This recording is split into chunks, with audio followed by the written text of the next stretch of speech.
Hey RATBAGGERS, it's Jade. I've already done this video on my main channel because it's taking a look at a brand new open world RPG survival game, RuneScape Dragonwilds. Yes, a survival game based in the same universe as RuneScape, a really popular MMO over the last 25 years. But I wanted to reach out to my Jade PG crafted fans with news about this game because I feel like it could be something I would cover here for sure. So I really want to hear your opinions about what you see from the game. I've also got some news from the devs talking about potentially if it could come to console, when we're going to actually see it released very soon in fact.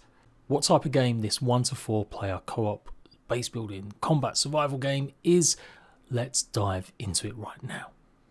So there was a literal 30-second gameplay tease showing this brand new game that got revealed a couple days ago, and it looks fantastic. Some people might want to compare it to Enshrouded, and I'm going to say still Valheim because that for me is the GOAT of all these types of games. Slightly cozy sometimes, lots of focus on base building and adventuring.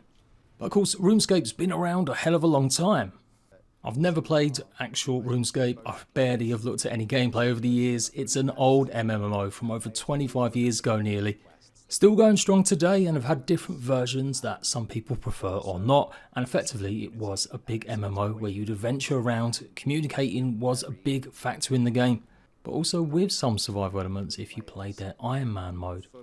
But it is 2025, so what does this new take on survival offer utilising the lore and the world of RuneScape? Well, it's going to have adventure, it's going to have co-op, 1 to 4 players at the moment. There will be NPCs and potentially quest givers as you battle on Ashenfall, a lost, forgotten continent, to basically take on the dragons. Yes, Skyrim anyone?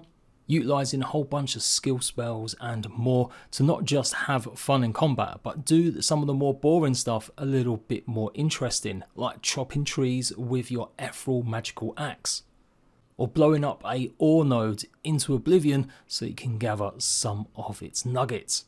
The world looks vibrant. They did release a trailer also showing some of it, but we'll talk about that in a second. You can see here we've got some base building. I call this modular base building because it's not completely freeform like you sometimes have in games like Valheim or lately Enshrouded, but definitely still looks interesting enough. So let's dive into the actual Steam page and see what it has to offer, and then we'll go over some of the dev interviews and talk about some of the other stuff like PvP and potentially if it could come to other platforms. So they reckon they're going to be in early access till early 2026. They've had alpha tests going since late last year. They've got big plans to add a lot more regions, obviously like biomes, more skills, and basically a lot more of everything that you would expect in a game like this, with new seasonal events, resources to craft with, and vaults to uncover. So it will have skills to level up just like in RuneScape. It is going to have quests. They are going to increase the price out of early access once it leaves. And it is a one-time purchase. RuneScape is a subscription-based game, I do believe still. This one is you pay the game and then maybe they'll produce DLCs in the future. The early access launch is going to have a first few regions. It will have all the survival systems, some of the skills, magic survival spells, gear to craft, a robust building system, challenging combat, dungeons to delve, and the first dragon, the terrifying general Valgar. And this seems to be a massive focus, like maybe in each region there'll be a presiding dragon boss that we'll have to take on, ultimately facing off against the Dragon Queen as the final boss. We'll be crafting lots of gear, leveling ourselves up to do battle with these creatures and more, and yeah, travelling across this forgotten landscape. And for sure, it does look really interesting. I'm pretty much of the same mind that eventually chopping a tree gets a bit boring, so how about spicing things up with an axe that you could fling? These kinds of spells I think are really going to maybe elevate this game to something a bit more. We've got a jumping whirlwind, a little move here to get across certain places and chasms.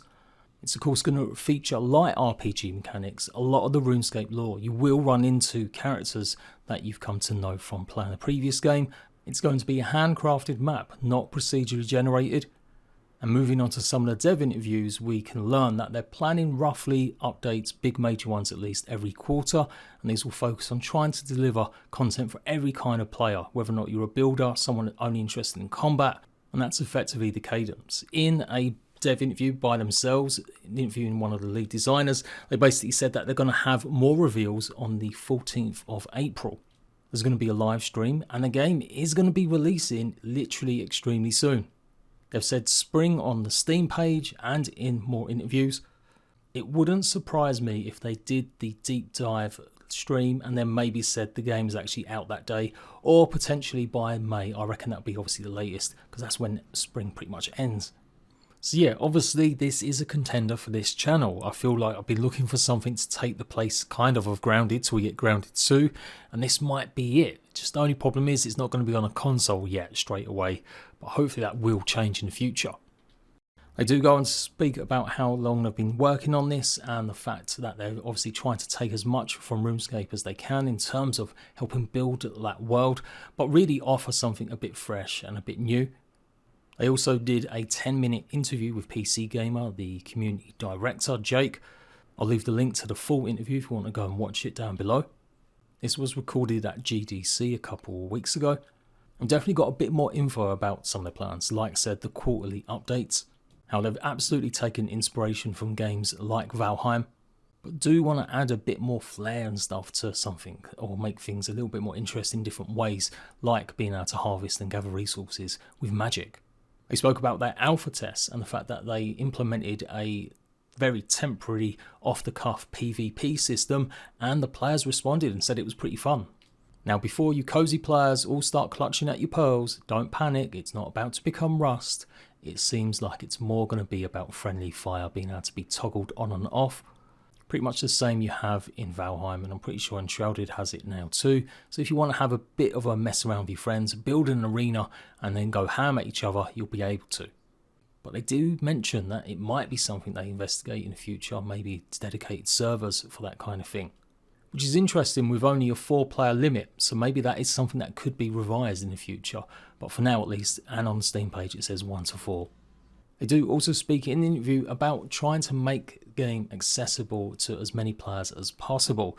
And I'm definitely taking that to mean that they would aim to maybe get it on consoles in the future. RuneScape, the original version, was a Java-based browser game, and obviously it never made it to any kind of console platform. So while there's no absolute official word saying it's going to be coming to Xbox or PlayStation, I definitely feel like this kind of wording is indicating, if it does well enough of course, and towards maybe their 1.0 release, we may see some news about console versions. They had nearly a 2-minute trailer showing some of these biomes, and they do look absolutely fantastic, really rich in atmosphere, foggy, misty woods, dank green swamp style places, and gorgeous colour and lighting made in Unreal Engine. Steam page does list the minimum and recommended PC specs if people are interested. What we don't know is the price. We don't know how much Steam compatibility it's going to have with the Steam Deck.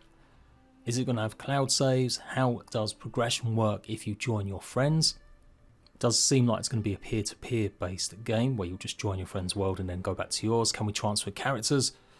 This is the stuff we'll hopefully find out on the 14th of April when they do this live stream, and I'll be there to cover it. I might even watch it alongside and talk and showcase it too.